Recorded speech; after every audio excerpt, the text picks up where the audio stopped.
What's up, everybody? It's the Alex Leak and Friends NFL podcast back once again. It's the Week 14 2018 offseason. I got the crew back. I got David Stoyo, What's going on? and I got Gavin Heslop. How's it going? Our two co-hosts are back, and we're here to talk some more football. It's been a while. Gavin, glad to have you back. Good to be back. So when you missed some time, we had just gotten to the NFL draft. I'm curious to hear what you think on the Browns' #1 overall pick, Baker Mayfield. Did you see that pick coming? I heard a bunch of reports about that being the case, but I was trying to be an optimist and hope that the Browns would make the right decision. Unfortunately, I just forgot that it was the Browns we're talking about, and they were just making poor decisions all the time, and they proved me right this last April by picking Baker Mayfield first overall. There were 3 better quarterbacks available that they could have taken ahead of him, and they chose none of them. They chose Johnny Manziel 2.0. Yeah. And I do think that Mayfield will have a longer and better career than Johnny Manziel, but I think that Stoyo could have a longer and better career in the NFL than Johnny Manziel did, so that's not saying a whole lot. It's not saying much about me, but it's also not saying much about Johnny Manziel. Yes. Despite the reach, taking Mayfield at 1, do you think that he can be successful there? I think he is. I think he could be. Yeah. For sure. He's definitely has talent. I will say that I think he's a better prospect than Manziel, and that's obvious, seeing that he was taken first overall. Even if he was the 4th quarterback, he would have been taken 10th overall versus being 24th or whatever he was, whatever Manziel was taken. I also think that he's a harder worker and a better leader than Manziel is, and those things are obviously good signs and could help him be a better and have that better career that I was referring to in the NFL. As those attributes will keep him on a team, keep him out of the headlines. All those things will allow him to have a chance to be a better player in the NFL. Yeah, I agree. What did you think of the move, Stoyo? I just still cannot get over it. It's a bad pick. It's typical Cleveland, and it's just not the #1 pick. It's the combo of the #1 and the #4 pick. All those possible combinations, how do you come out of the top 4 picks with an undersized QB and an undersized cornerback?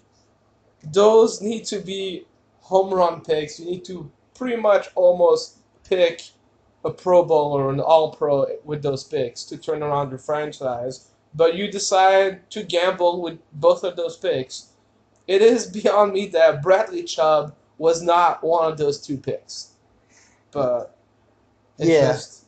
I was shocked on that too. Gavin, do you think Denzel Ward is a bad pick at 4? I think he's a bad pick at 4. Yeah. I think he's a good prospect and a good player. But when you pass up guys like Bradley Chubb and Quentin Nelson, you just drafted a young quarterback that's going to need as much help as he can get. You just lost Joe Thomas in free agency. So I would have liked Quentin Nelson there better. Bradley Chubb probably is the best player in this draft right there. Pairing him with Myles Garrett on the other side. Yeah. A devastating defensive line. Yep. But instead, they picked a cornerback, which I think there were some better secondary guys that were available already. You talk about maybe Derwin James being a better player than him, Minkah Fitzpatrick, possibly even. So for me, that was the wrong pick at 4. If anything else, trade down. I mean, you've got quarterback desperate teams, and you had 2 other quarterbacks that were touted as potential top 10 picks, and instead they took a guy at 4 that they could have gotten later, And so that's all those reasons together make it a bad pick for me. I don't dislike Denzel Ward as a prospect overall, Yeah. but number 4 is too rich for my blood. Yeah, I agree. Yeah, you could always trade down there. Were you surprised? I mean, the Giants, I thought the Giants were going to go quarterback. They went Saquon Barkley at running back, so they're committing to Eli Manning for at least a couple more years. Did you like Saquon Barkley at 2? I do like Saquon Barkley at 2. I liked him at 1. We talked about this before. I thought that the Browns should have taken him first and then taken whatever quarterback was left available at 4. Yeah. And they could have gotten the number 2 player and then a quarterback in those, in there with those first and fourth picks. I do like Barkley. I'm a little hesitant about sticking with Manning. Yeah. And the hope is that obviously the team will be significantly better. And at number 2, especially with the Browns taking Mayfield first overall, you had the possibility of drafting some really good guys at number 2 that could set your franchise up for some solid years even after Eli Manning retires. You look at guys like Aaron Rodgers coming in after Brett Favre left and how that franchise didn't skip a beat. You saw the Cowboys when they had Dak Prescott, which I know he wasn't drafted really high, but the point being you have a starting caliber quarterback waiting in the wings for when your old vet retires, and your franchise won't drop off much, if at all, when you have someone like that. And history tells us that those guys typically are found in the first round, especially high up in the first round. And so you have access to some of those guys, and now instead you drafted a really good running back prospect, but if Eli retires in a year or 2, but your team is improved from last year, which I can only assume that they will, being the dumpster fire that it was, you're picking in the mid-late teens, even the early teens. There might not be a quarterback. This year there were 4 quarterbacks taken in the top 10. You're picking in the teens, you're kind of scraping the bottom of the barrel as far as top-tier talent at quarterback. So I kind of question that decision. But he's a really good prospect, and he's selling a ton of jerseys. And maybe they're thinking they can make one last push with Eli at the helm. Yeah, I think if you look at it, you got Eli Manning. He's old, he's a veteran, but you got Saquon Barkley now. You got Odell Beckham. You got some Evan Ingram. You got a lot of talent there. So it'd be nice to see them put it together and maybe make a run for Eli late in his career, get one more ring possibly. We've said before on this podcast that we think Saquon Barkley could be better than Ezekiel Elliott. So very high praise for Saquon's potential. Stoyo, what do you think of Sam Darnold going at 3 for the Jets? I think this was a very fortunate thing to happen for the Jets, and I think they wanted Baker Mayfield, but they never dreamed that Sam Darnold was going to be available at 3. Also, for the Giants, it's going to be interesting to see if Barkley was the right decision, because if he's not, Sam Darnold is going to be playing in the same building. Yeah. So you'll get to see potentially the franchise QB that you had the chance to draft and you didn't. So, I don't know.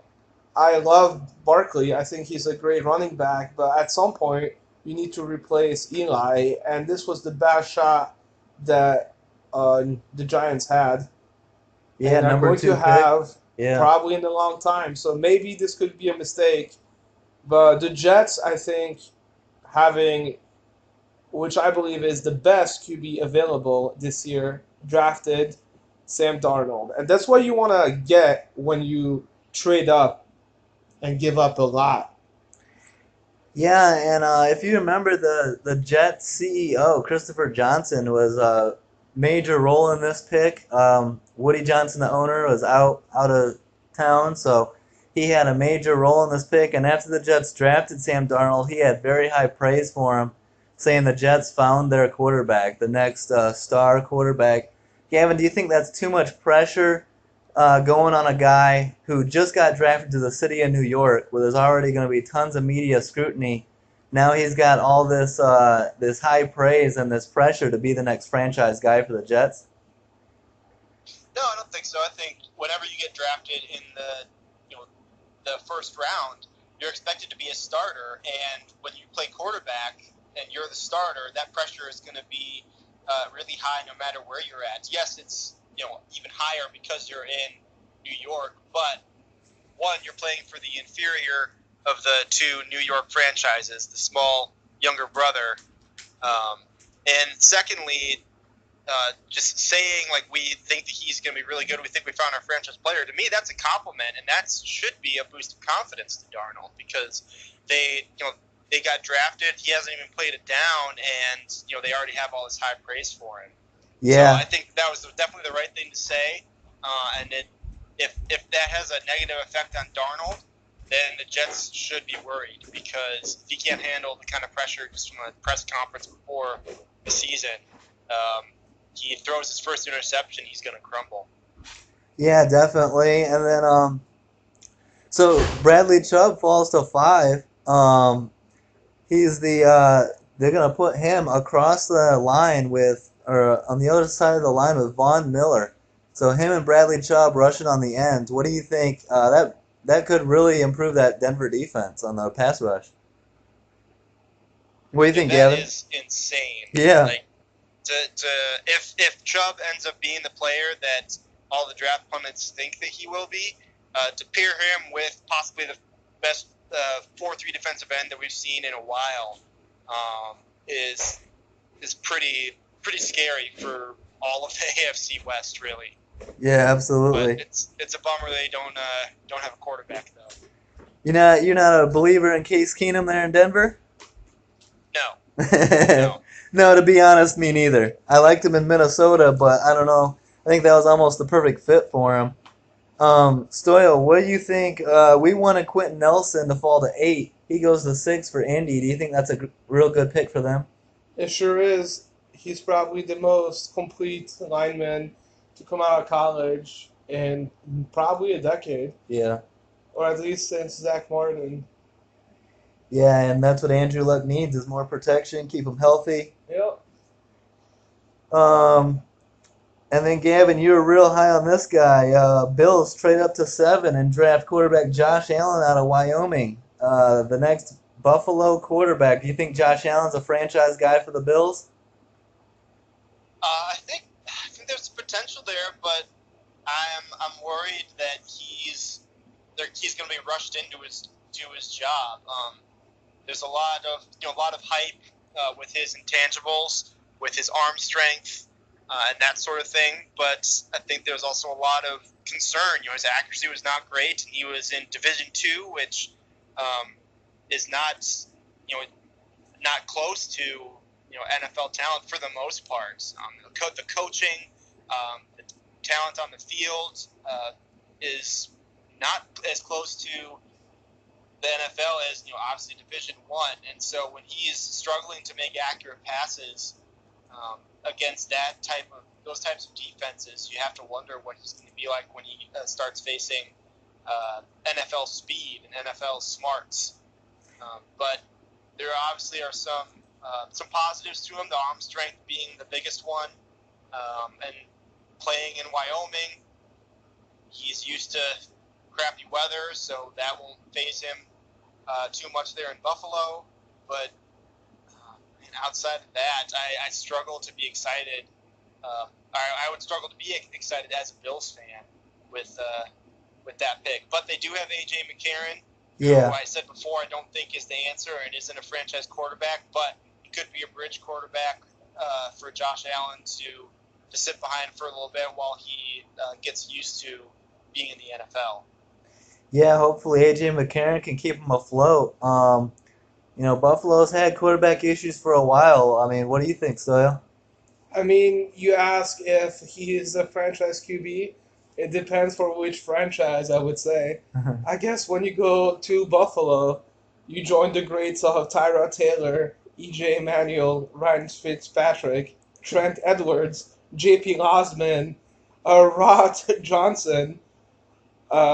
What else can I say? I mean, you have to fill in some great shoes there. So yeah, in Buffalo, if those guys made some kind of noise, I'm pretty sure Josh Allen should be making more. But yeah, him and Baker Mayfield to me are the two QBs that have the most question marks, and I hope them for them the best. But I don't think that's gonna be such a good career. Yeah. Yeah, we'll have to wait and see. Hopefully AJ McCarron can be a good bridge quarterback for him and he can learn under him. I think you And, Young Bucks forgot about Jim Kelly. yeah. Just saying. Yeah, maybe, I Yeah, but mean, since Kelly, I mean, Josh Yeah, Allen's. just add that asterisk in there. That'll suffice. okay, fine. Then you have to add Alex Van Pelt. And then at 8, the Bears we got what we wanted, Roquan Smith. I mean, we wanted Quentin Nelson, but Roquan, hell of a linebacker, Butkus Award winner in college. I love this pick, hard-hitting linebacker. Bring back the monsters of the Midway defense. Hopefully it works out. For once, I like the Bears pick. Stoyo, what do you think of the Bears here at 8? This is the first time I've been a Bears fan that we picked someone I actually wanted. So for me, this is new territory.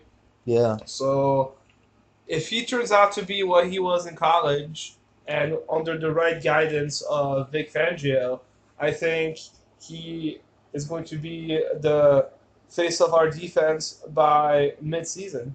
Yep. Gavin, what do you think of that pick? Does that worry you at all as a Lions fan? Do you think that was a good pick for the Bears? Oh, it definitely was a great pick.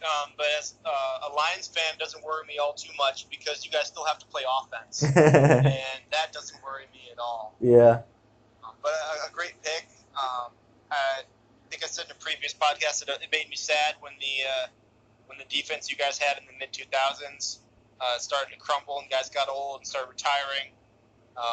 Because I always love a solid defense, even if it's on the opposite side of Stafford and the Lions. But definitely a solid pick, and makes me happy because it means that Pace will probably be around for a little bit longer, Yeah. and he'll make more bad decisions. Oh yeah, for sure.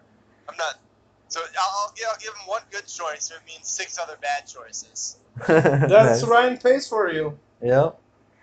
At 10, the Cardinals trade up and get Josh Rosen out of UCLA. Some people are pretty high on him. I am not. I'm not a Josh Rosen fan, and I don't think that. I think the one thing Rosen has going for him in Arizona is that they play indoor.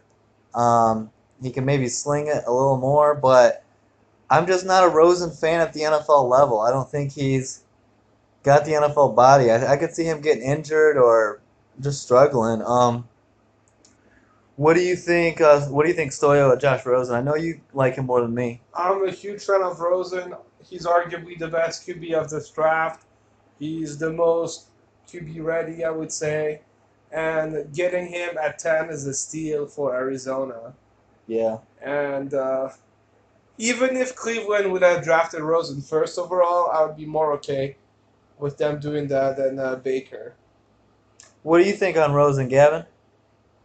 Yeah, I think this is actually a really good fit for him.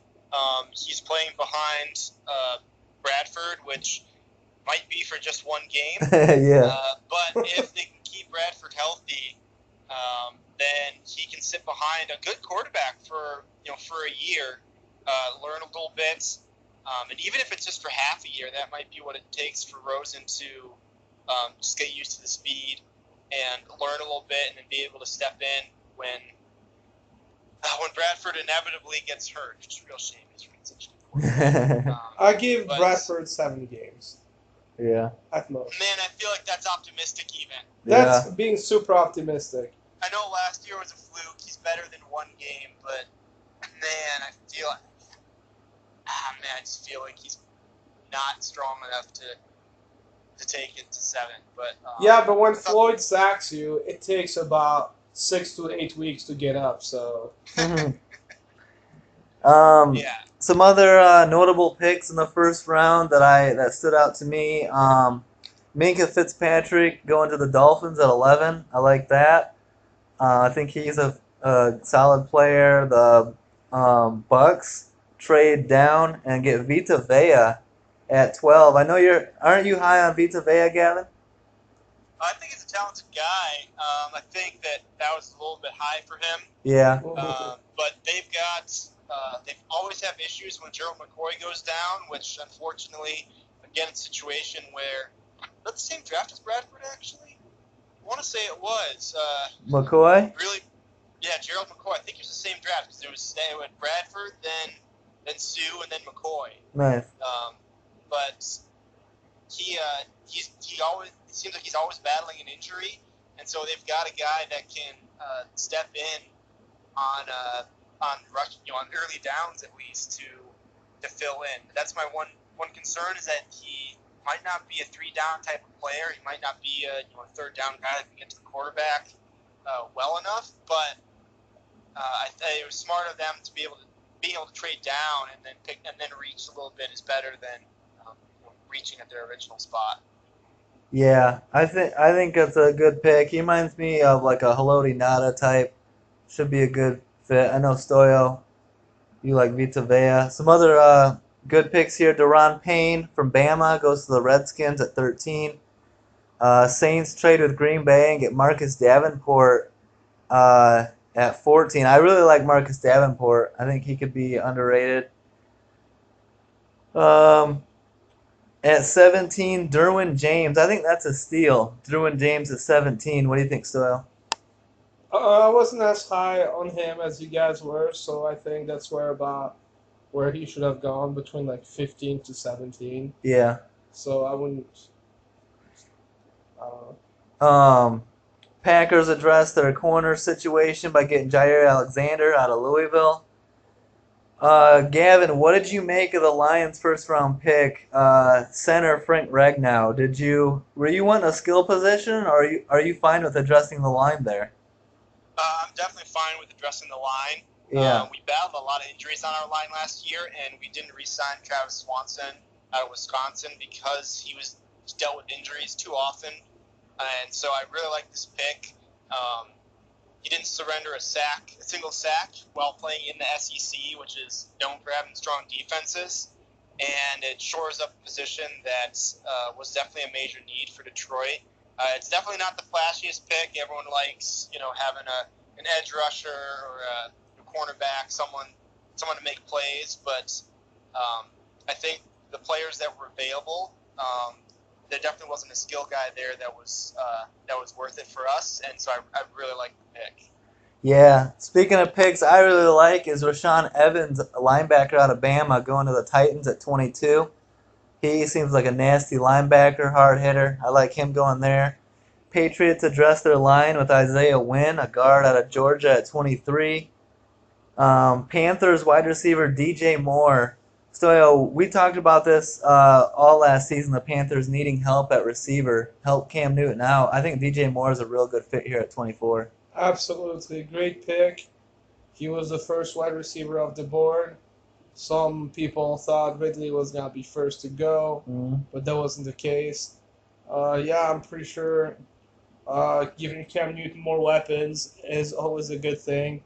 So this is going to open up more targets for Olsen and for Devin Funchess. Yep. Gavin, Calvin Ridley falls to 26 and goes to the Falcons. What do you feel? How do you feel about the Falcons receiving core now of Julio Jones, Sanu, and now Calvin Ridley on top of that?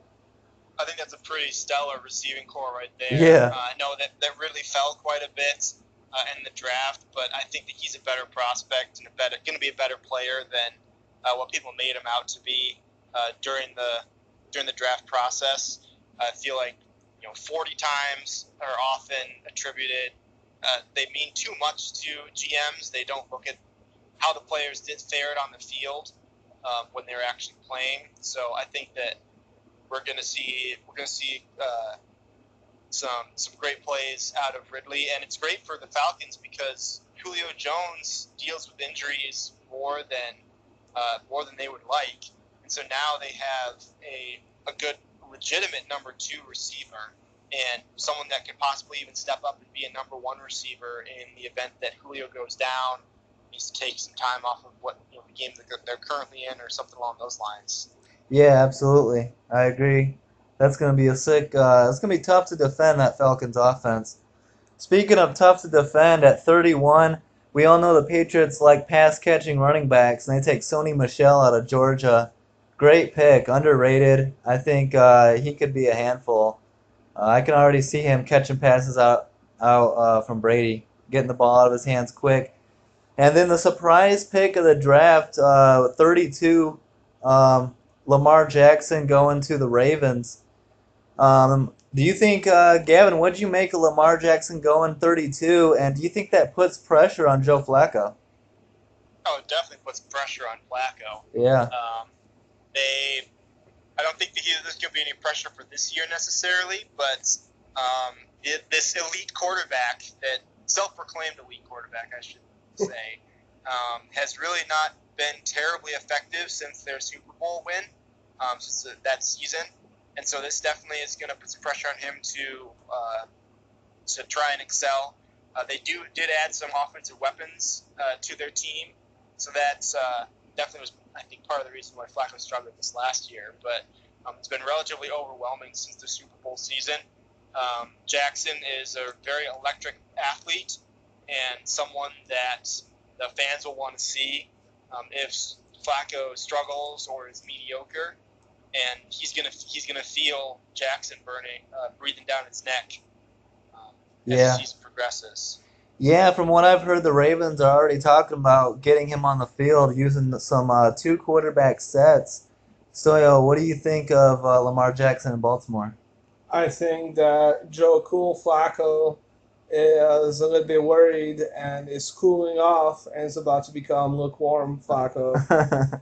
And yeah, as Gavin has mentioned, Joe hasn't done much since his Super Bowl run. Mm-hmm. And at some point, there's not much else you can do and draft someone's replacement.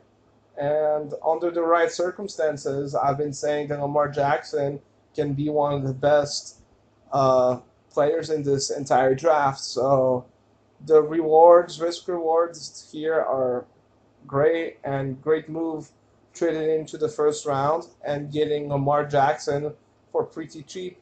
Yep. All right. So we're gonna have, going into the new season, we're gonna have a brand new Monday Night Football crew. Veteran tight end Jason Witten announces his retirement from the league and will join the Monday Night Football crew with Joe Tessitore. And then sideline reporter will be Booger McFarland, former Tampa Bay Bucks and Indianapolis Colts defensive tackle. Gavin, how do you think Witten's going to do in the booth? It'll be interesting. He definitely has a lot of experience and was a very talented player, but he never seemed to me to be one.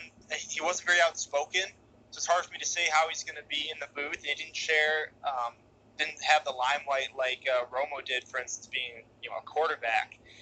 So it'll be really interesting to see. I think that he's going to definitely be able. He could be a good color commentary guy, sharing his knowledge to the layman as they're watching the football, much like Romo was this past season. But I really like Booger McFarland being the sideline reporter. I listened to a number of podcasts that he's been a guest host on, and always appreciated his insight. So really excited about him. And Tessitore, I had never even heard his name before, but I don't watch college football, so. One thing I'll say about the Lions draft, at 43, getting Kerryon Johnson, running back out of Auburn, I think that's an underrated draft pick.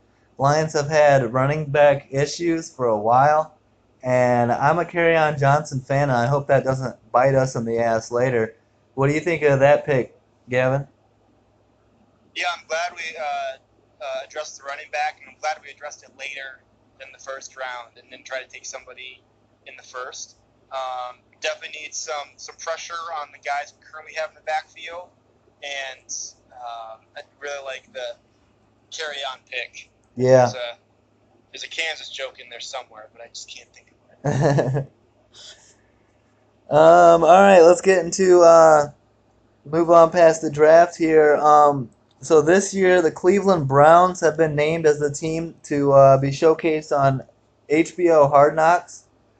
The Browns boasting a new look roster, with such names as quarterback Tyrod Taylor, running back Carlos Hyde, wide receiver Jarvis Landry, linebacker Michael Kendricks, tight end Darren Fells, corner Demarius Randall, and then on top of that you got rookies like quarterback Baker Mayfield, corner Denzel Ward, running back Nick Chubb.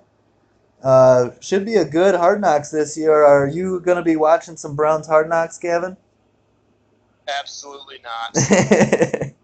Not a chance. I don't spend a lot of time watching Hard Knocks. I feel like they try and, I don't know, I feel like they have to add some drama to the show and try and make things look worse than they are. Yeah. It's a reality TV show, and I haven't watched one of those since Rupert was on Survivor. So Nice. What do you think, Stoyo? Are you going to watch some Browns Hard Knocks? Probably not. I'm gonna have to skip it. I am a fan of Hard Knocks. I wouldn't quite call it reality TV. I would more call it documentary, but it's definitely some added drama. But I'm not that intrigued in seeing like a team that just went 0-16. I don't need to see that, and I've never been a huge fan of the Browns as is, so I may have to skip it this once. I'm going to disagree. I mean, well, you guys can choose to tune in or not. I'm definitely going to be watching. I want to watch how Baker Mayfield looks in that and see Bad. if he's. See, I mean, even if he's bad, I'm going to be like Cleveland. There you go again. Another outstanding pick. My boy Jarvis Landry is going to be out there. You know, I'm going to be watching that. And I want to see if the Browns can turn it around. I mean, this is the first time we've had an 0-16 team on there. So you know the heat's going to be turned up. The pressure's going to be on. They're trying to win some football games this year. Speaking of that, I wouldn't say Baker Mayfield is out to a great start. The Cleveland Plain Dealer reporter says Baker Mayfield is not ready to compete for the starting spot with Tyrod Taylor yet. I know it's early. Is this a concerning? Is this concerning to you, Gavin? no, because it's preseason, OTA, your practice talk. Yeah. It means absolutely nothing to me. Yeah. There's everyone, talks up and talks down who they feel they need to, just to try and throw off, this other team, or trying to gain some mental edge for their preseason week 1 or whatever. To me, I want to see what week 3 of the preseason looks like. Yeah. And I'll make my decision from there. Nice. We have a retirement. Former Bucks and Chargers wide receiver Vincent Jackson, calling it a career after 12 seasons in the NFL and amassing 540 career catches for 9,080 yards and 57 touchdowns. Solid NFL wide receiver and career. What do you make of Vincent Jackson's career, Stoyo? Quite a decent career. Mm-hmm. Towards the end, he lost a few steps, but a lot of people do that. Yeah, I liked him. He has some great games all around. He was definitely an above average wide receiver, Mm-hmm. but I don't think he's gonna be a Hall of Famer. No, I think it was a solid career. But it's a good career. Like, it'd be a career to be proud of. Yeah. What do you think of Vincent Jackson and his career, Gavin? Oh yeah, definitely a solid career. Tall guy with a lot of speed. Definitely was utilized by the teams that employed him. I don't think he's a Hall of Famer, but he was a 3-time Pro Bowler, and definitely should look back at his career with pride. Multiple seasons over 1,000 yards, which is always admirable for any receiver. So good on him. I definitely remember coveting him in my fantasy leagues multiple years in the mid-late 2000s. Yeah. Yep. So good on him. The Dallas Cowboys, America's team, coming off a subpar 2017 season where they missed the playoffs and had to deal with Ezekiel Elliott's suspension. They lose out on their star wide receiver Dez Bryant. Wide receiver Terrence Williams gets arrested this offseason for public intoxication. Their defensive end David Irving suspended 4 games for substance abuse. He had the second most Cowboys sacks last season with 7. Gavin, do you think the Cowboys can survive the tumultuous offseason and contend for a division crown in 2018? Oh, definitely not. They can contend for not last place, but I wouldn't be shocked at all if they were the last place in the NFC East this year. I think the Eagles are still the clear favorite to win that division. If Eli and Odell Beckham can come back healthy and strong, then I think the Giants should be looking at number 2. And I think that Alex Smith being an underrated quarterback is going to help is going to be able to keep the Redskins at a 500 sub 500 team, and I think the Cowboys will be fighting and hoping to not be bottom of the barrel again. Yeah, I mean, if that's the case, what does that say about Dak Prescott going into year 3? Year 3 is the year you're supposed to make the biggest jump. It's not like you don't have a stud running back. Gavin, what do you think of the direction of the Cowboys franchise is going right now?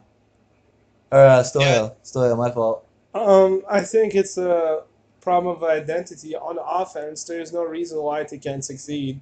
They have a good line. They have a great running back, Zach, or Dak is supposed to be a legit QB. Yeah.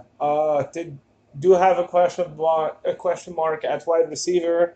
I don't understand why they didn't draft one in the first round and ended up taking a linebacker. I would have definitely drafted the replacement for Dez. But defensively, I guess, is where you could improve. Yeah. And also, I don't like their coach. I was never a fan of Jason Garrett. I don't think he's good enough to win a Super Bowl. Yep. And I think that Jerry Jones is too involved. Yeah, it'll be interesting. Gavin, so are you telling me that you're not sold on Dak Prescott? I am not sold on Dak Prescott. Well, not at all. Yeah. I think we saw a regression in him over this last season. I think that their offensive line was not as healthy as it was this last season as it was the season prior when Prescott came out and won 13 games. But statistically, we definitely saw a drop, saw more than 3 times as many interceptions from him, and more sacks, which I think are all signs of facing more pressure from opposing teams. And now they're without, do they even have a number 2 receiver on their team at this point? They better hope that Cole Beasley. Better hope that one of their receivers that they drafted or traded for, signed, ends up being at least a decent number 2, which for me personally is a bit of a stretch. Yeah. And so they have to lean extremely heavily on Ezekiel Elliott, and he's very, very talented.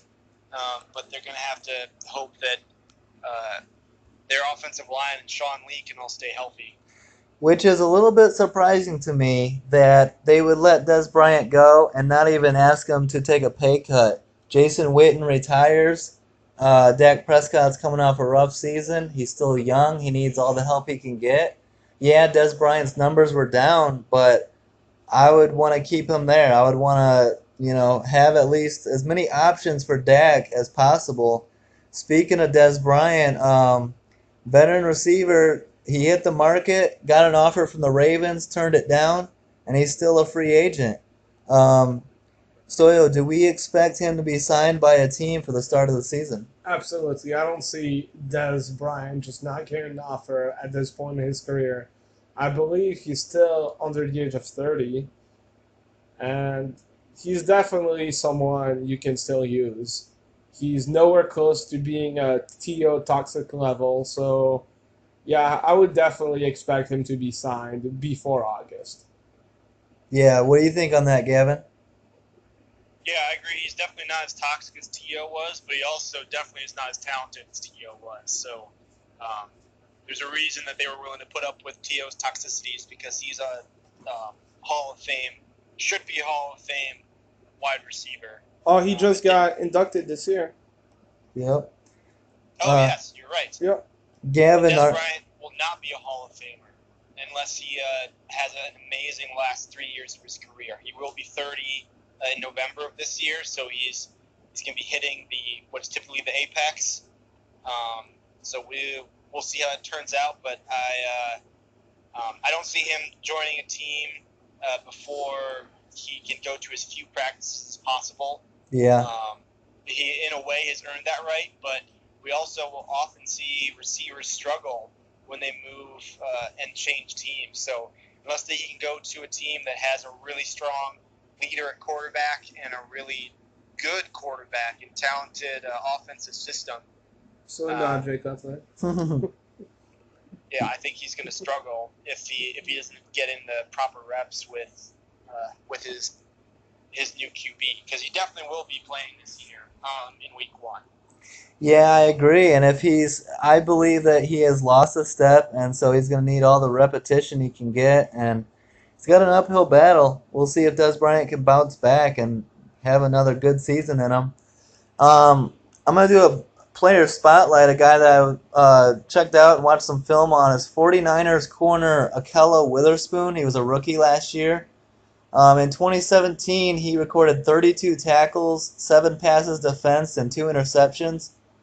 He showed great pass coverage skills, and he's got length, and he's got throw anticipation, good vision, solid ball skills, and a possible future star corner in my opinion. So I'll be on the lookout for Niners corner Akello Witherspoon. So that's my player spotlight. Let's go to Green Bay, where star linebacker Clay Matthews suffers a broken nose during a charity softball game. Surgery required, and should be back in time for training camp. So that's not good news for Green Bay. On top of that, Green Bay star quarterback Aaron Rodgers continues to show unhappiness with Packers management. The two sides seem far away from a new deal. Rodgers is reportedly looking for LeBron James type deal, highest paid quarterback, including year-to-year player options. This is not surprising to me, as Packers management has left him out of the conversation regarding moving on from his quarterback coach and his favorite wide receiver. And a new deal is definitely needed, as Aaron Rodgers is currently the 10th highest paid contract behind Joe Flacco and Derek Carr. What do you think of what's going on in Green Bay, Gavin? Yeah, I think the Clay Matthews thing is just a testament to that he's lost a step, couldn't get his glove up fast enough. But the Rodgers thing, I support Rodgers 100%. The front office haven't done enough to keep him around and put a winning team around him. Ted Thompson relied too heavily on his skills to draft well, which for a long time he did. So, and props to him. But I think they needed to make more splashes in free agency to get him some protection, get him some star weapons. I mean, he hasn't had an incredible athlete as a receiver. Yeah. Man, I'm trying to think of one. I'm not. Randall Cobb was a pretty good athlete, I would say. Okay, but I mean, I'm talking like Number 1. Devontae Adams is a pretty good athlete. Has he had a top 10 receiver in the league? Jordy Nelson was top 10. You could say that he made Jordy Nelson top 10 too. It's hard. It's really hard to say for that exact reason. You see guys like James Jones catch 12, 14 touchdowns from him in multiple years, go and play for another team and, get cut.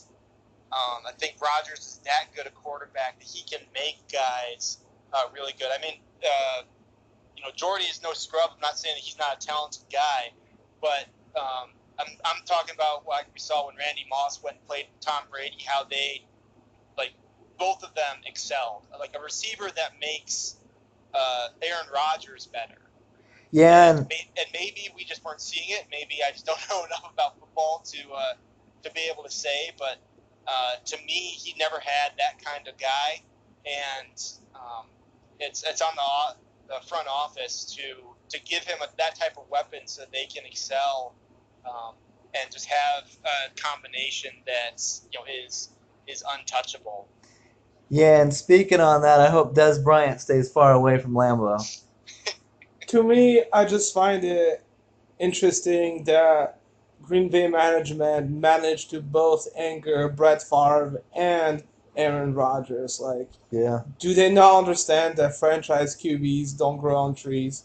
Because as a Bears fan, I can tell you that it is difficult to find the right QB. And if you somehow manage to go from one franchise QB to the next one, learn from your mistakes, give him the money that he wants, give him whatever. He is arguably the best QB in the league right now. Yeah. So go ahead, piss him off. I hope he leaves. I hope he goes somewhere else to the AFC, and I don't have to deal with his BS anymore. Because I've been burnt over and over and over again Yep. by stupid You didn't Aaron. get burned. It was That was Chris Conti that got burned. But Chris Conti's and Stoyo's little heart. but yeah, I would agree. I think it's a typical situation of taking a great talent for granted. You don't know what it's like to have. You don't know what life is like without that guy, and they're taking him for granted. And yeah, we'll see what. They do know what it's like without that guy. He was out for almost all of last year, and after seeing Brett Hundley try and play quarterback, they should have known they need to pay this guy and get him some talent. But Absolutely. Well, the good news is they brought in a solid Deshaun Kaiser, so that should solidify that backup role. Just kidding. He's better than Brett Hundley. Yeah, I would think so. That's saying something. Maybe barely, yeah. We have a QB competition on our hands. All right, let's talk about this is a guy that I was defending earlier this summer. A guy that I like, but I'm gonna have to throw some shade at him. Giants defensive tackle Damon Snacks Harrison, involved in a minicamp fight with teammates rookie guard Willie Hernandez and newly acquired veteran left tackle Nate Solder, who they paid a 4-year, $62 million contract for. Solder was injured in the fight, but not expected to be serious. Harrison was seen swinging Hernandez's helmet at him after it had popped off in the scuffle, and Solder was accidentally rolled up on. Tweaked his knee, but should be okay. You might want to be a little careful, Snacks. These are two offensive linemen that the Giants have put a lot into. A high draft pick and a big-time free agent signing out of New England. What do you make of this chaos in New York, Stoyo? Mr. Harrison, go back to eating your snacks. Don't attack your teammates. Keep it for your opponents on the field. You just can't attack the guy who basically your new GM is biggest signing. You just can't attack him, especially a veteran, a left tackle, and then you go after the first round rookie. Yeah. It's just, you know better. I know you've been described as cranky or whatever, but you need more, and it's hard to defend someone after just such juvenile actions. And Gavin, I hate to bring up this comparison, but you've seen some crazy antics out of defensive linemen before with Ndamukong Suh in Detroit.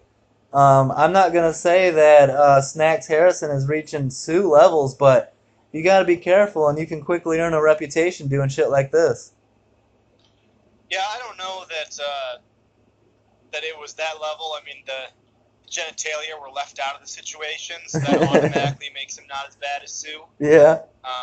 But I think that this might have been well, yes, it was definitely not good to injure a big free agent signing. Yeah. I think this might have just been a mini camp scuffle, which happens a lot more often than reported on in big media. Uh-huh. And that just happened to injure a player. But I don't think there's too much to make of it, except that Snacks thinks that he can beat up anybody in the UFC. including the heavyweight champion. Yeah. So maybe he's just looking for a fight, and they need to find a way to contain him until September. Yeah, Snacks, channel that energy in September. Channel that against the opposition, not against your high-priced teammates. At least he took it on someone his own side. Not like a kicker or a wide receiver or his girlfriend. So That's true. nowadays in the NFL, that's not always the case. Yep. All right, in Seattle, we have some safety issues. Safety Cam Chancellor has announced his retirement due to neck concerns after a major injury. I think we all kind of saw that coming, but hell of a career for Cam Chancellor, and it sucks to see him go out this way. But I mean, what a player, and one of the hardest hitting safeties that I've watched play the game. I mean, what are you guys going to remember? For me, I'm always going to remember that Super Bowl, Seahawks-Broncos, and the first pass play, Peyton Manning to Demaryius Thomas, and Chancellor lays him out. And Demaryius Thomas was quoted as saying he thought he broke his ribs on that first play. Just a hard-hitting safety. What are you gonna remember most from Cam Chancellor's career, Gavin? I'm just going to remember how unfair it was that a guy that big, that was linebacker size, could play safety like he did. Yeah. Like you saw some guys that would play safety in college that were huge, like Taylor Mays, but they weren't really good at their job. They're just good at hitting people. That wasn't Chancellor. He could cover, he could rush, he could hit clearly, and it's a shame to see the Seattle defense. Seems like, they haven't played it down yet, I know, but it really seems like they've fallen apart just with all the guys that they've lost this offseason due to trades, injuries, and all that. So the Legion of Boom could be gone, and it's really a shame to see a unique player like Cam Chancellor having to retire for an injury, of all things. If it feels like he's done and chose to go out, that'd be one thing, but to be kind of forced out due to really safety and health concerns is really unfortunate. So hats off to him. Definitely respect him as a player. But I wish him the best, whatever he decides to do moving forward. Yeah, absolutely. What do you think of Cam Chancellor when you watch him play, Stoyo? I love that defense. Yeah. And it's the end of an era. The Legion of Boom is over. And for me, they became one of my favorite teams to watch. I love their defense. But unfortunately, they only won one ring. And to me, it's not really on the defense. I think that the Seattle offense had a good chance to secure a back-to-back Super Bowl victory, but it just wasn't meant to be. He was just something else. He reminds me kind of a little bit of Harrison Smith, and just an oversized safety that just destroyed some people. It was definitely a game I just enjoyed watching because him and Earl Thomas is probably one of the best safety combo I was able to witness for a few years. That defense was just so sick. And like I said, I wish they would have won a few more rings. But also, they got the one. Some defenses never win. So at least they have the one. Seattle's going to have to bounce back. I'm pretty sure Owen Thomas is not going to be back there. So take care of yourself. Cam Chancellor, thanks for the memories. Yeah, beast safety, one of the best to play the position. It was great watching him play every Sunday. And then on top of that, safety Earl Thomas, who's still on the roster, is in the midst of a holdout for a new contract and has pretty much said that he's not going to be there until he gets that new contract. Pretty much said money talks. We remember last year he chased down Jason Garrett and said, come get me when Seattle doesn't want me anymore. So that could be coming sooner than later. So we'll see what happens in Seattle. Some better news for the Seahawks is they signed veteran wide receiver Brandon Marshall. So we'll see if that helps Russell Wilson at all, or if Brandon Marshall's done. We'll see what he's got left in the tank. Um, I'm a huge fan of Brandon Marshall, so I hope he still has something left in the tank. I'm hoping for 667 receptions. That's the line, or yards, not receptions. that would be a hell That'd of be a a shit year. ton of receptions, but I'm yards. pretty sure he has more than that over his career, so I'm not sure what milestone you're hoping to reach. No, No, just like that year. Yeah. Oh, I got you. We all remember last year Zach Miller's nasty knee injury or leg injury in the end zone for the Bears. Solid tight end. The Bears signed him to a league minimum deal. He pretty much was career-ending injury last season, so a classy move by the Chicago organization. I like to see them take care of their own here. Stoyo, you got to be happy about this move. Yeah, for sure. It's a classy move on the side of the Bears. They have done this in the past when Johnny Knox was hurt. They signed him, I believe, to an extra year when they didn't really have to. So, classy move by the McCaskey family. Thank you for that. And if he ever makes it back to the field, that's great. I still believe that his last play as a Bear should have been a touchdown. Mm-hmm. The refs rubbed him. But It typical. would be with the new rules, yeah. Yeah. Yeah. Yep. Gavin, You got to take one more Bears loss though, if you want his last reception to be a touchdown. So just throwing that out there. no. We don't Okay, take losses in Chicago. So he didn't catch a touchdown. Calvin Johnson didn't beat the Bears. Oh, you want to go all the way back to that? I mean, if we're retroactively handing out touchdowns, I to people mean, that actually caught the ball. you can have that victory. It would have risen your victory score from like 4 to 5 that year. You can have it. Man, every victory counts. Exactly. I mean, you can take one of those moral victories away from your counter and give yourself an actual real victory. That'd be good. Gotta do what I can. Gavin, I'm sure you got to be pumped about this one. Colts star quarterback Andrew Luck is finally throwing an NFL football in his rehab process. Good sign for the Colts, huh? Oh, definitely a good sign. I wonder how much of it is actual news. Again, we're in preseason. There's so much misinformation that's being thrown around and information hidden. Yeah. I wonder if he's really only been able to start throwing NFL football now. I really hope that he can come back and play at the level he had been before. It'd be a shame to see a guy that young and that talented cut down by an injury like that. But definitely a good sign, and they're going to need it now that they got some other quarterbacks in that division. Can't just get lazy and ride on Andrew Luck anymore. Yep, absolutely. I think the Colts are tired of seeing the Jacoby Brissett show. They want to see some luck on their offense. Chargers tight end Hunter Henry, who I believe was due for a breakout season, already done for the season after tearing his ACL in minicamp. So they're looking at possibly bringing back veteran tight end Antonio Gates for one more season.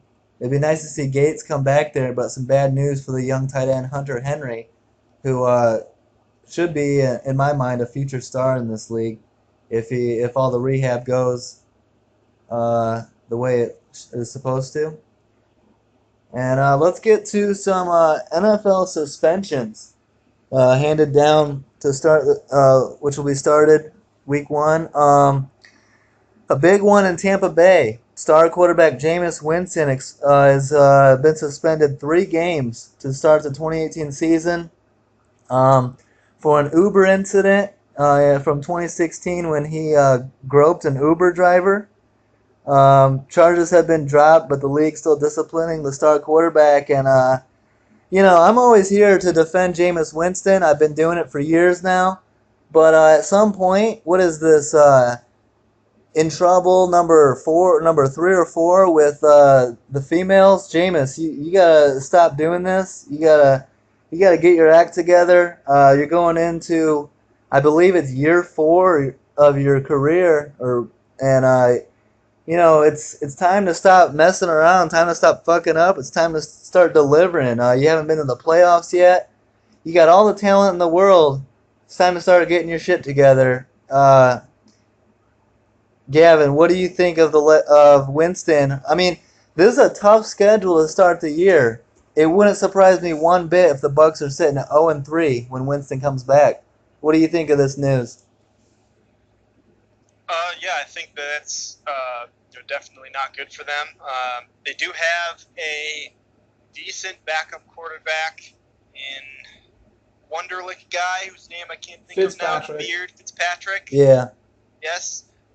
So they definitely don't have an easy schedule for their first 3 games, and they don't have an easy 4th, 5th, or 6th game either. Yeah. Hold on. Nope, I'm looking at the wrong schedule. Hold on, the first 3 games are super tough.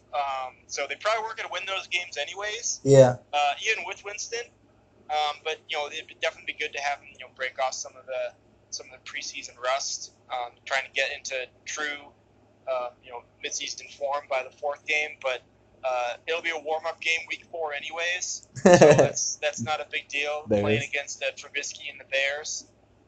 That'll be a nice warm-up for the divisional game against the Falcons. No more. We're gonna be good this year, Gavin. Well, I mean, good as in like 5 wins. Gavin, I'll say this. Gavin, more wins than the Lions. How about that one? Yeah, I'll go. Yeah, I'll go with that. Whoa. This is the year we don't get swept by the Lions.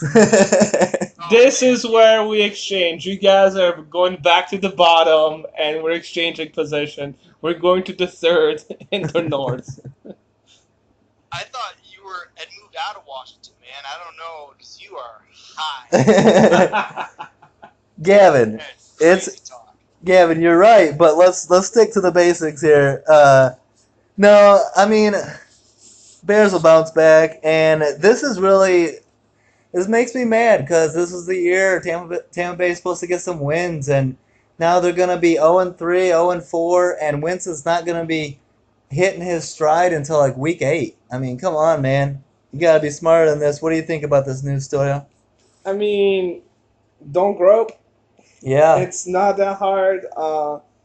Somehow, Jameis always has an issue with the ladies, and it's not good. You need to solve this problem, and I don't know what it takes, therapy or just, I don't know. I really don't. If you don't respect women, how do you respect yourself? Yeah, and at some point he just has to wake up and realize that you can't get away with this stuff. It's not Florida State anymore. You're not babied like you in Florida State. You're not the star athlete on campus. It's Tampa. You got to prove yourself. It's the NFL. Another suspension. I will say this, not that this is excusing his actions in any way, but this was an incident from, I believe, 2 years ago. Yeah. So it's not like he made this mistake. I don't know, again, it sounds recently, but he did make it. But. Yeah, and he had an incident last year where he was talking to kids and said something about. He wanted to be the perfect role model. But yeah, he wants to be the perfect role model. So it's hard to be a perfect role model when you grow. He's got to put in the work and get better. Gavin, coming off missing the entire 2017 season with an injury, Patriots wide receiver Julian Edelman suspended for the first 4 games for PEDs. He appealed but was denied. Bill Belichick and Brady can't be happy about this news. No, it's not great, but we saw them without Edelman this last season, and they did all right. They did have Brandon Cooks, obviously, so that helped. But then they also lost Danny Amendola, so that does make it more difficult. But I think that we've seen Brady turn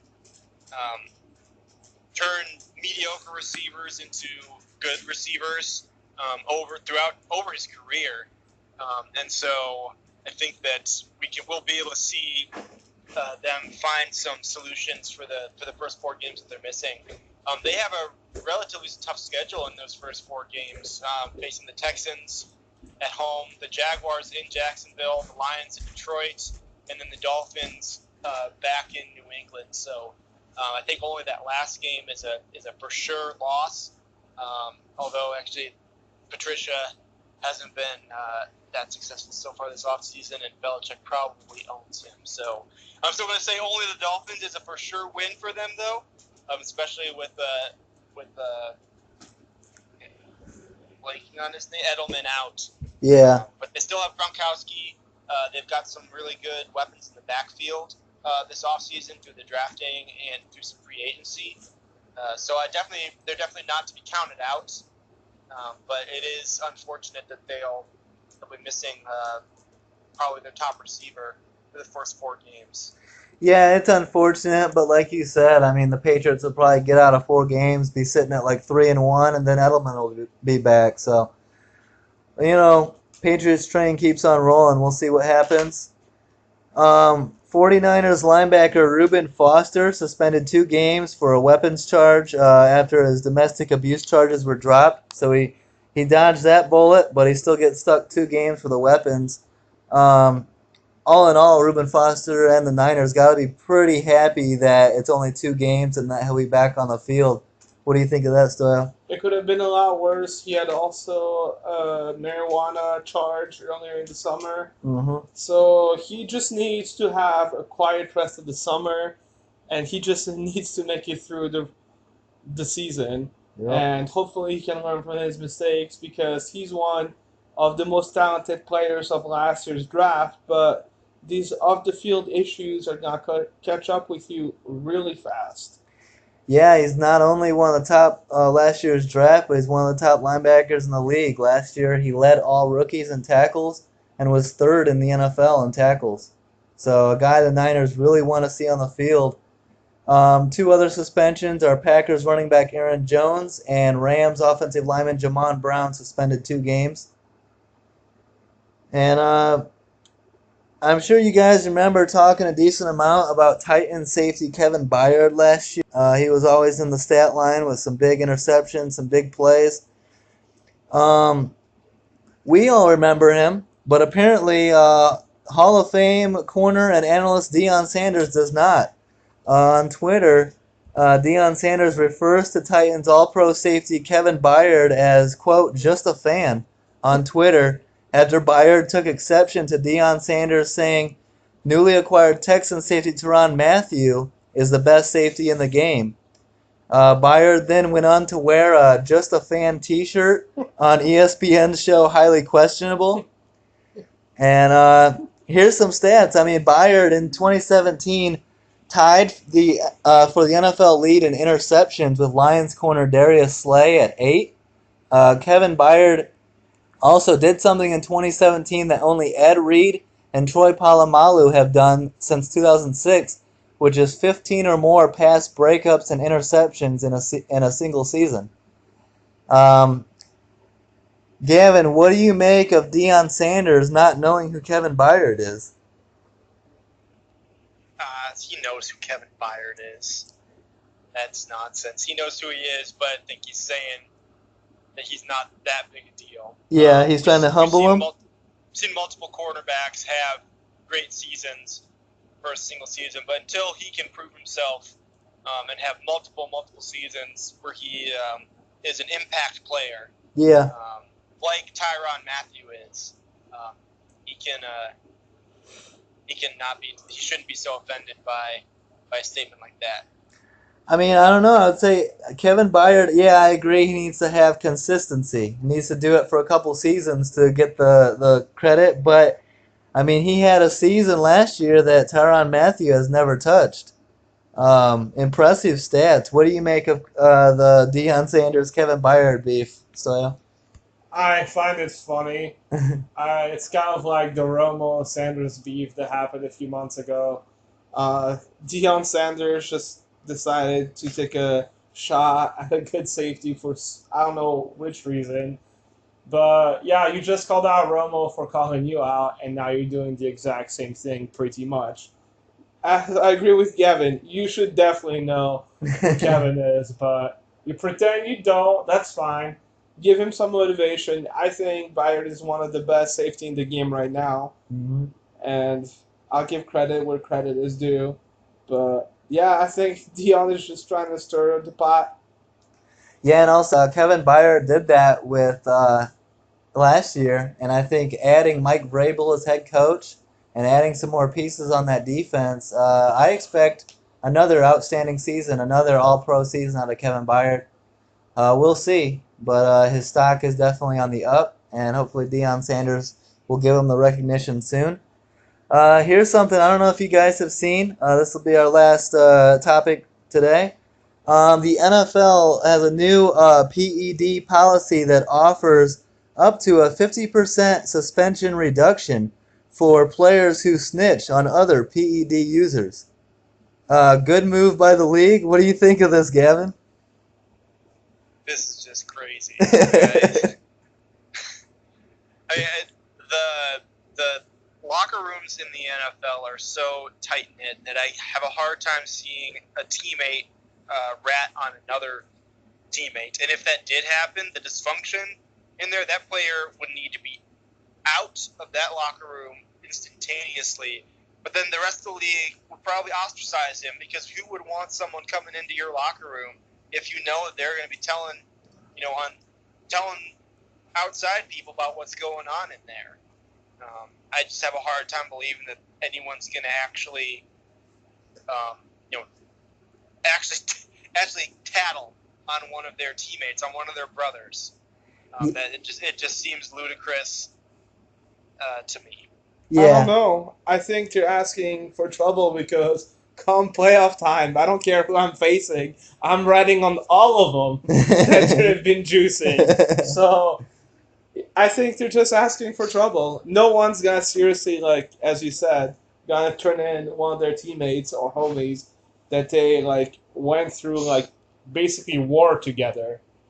So Yeah, I think the NFL is reaching here. I think that they're hoping that NFL locker rooms have a couple Justin Van Allens in it, but I think that they're reaching for sure, and we'll see what happens. But I don't expect the NFL fraternity to go after their own. snitches get stitches. But another successful week on the NFL podcast. Gavin, it's great to have you back on. Stoyo, you as well. Thank you. It's good to get the crew back together, the three amigos, and For the three football tiers. and hopefully the Bears and Lions go at it, and then we have a great season.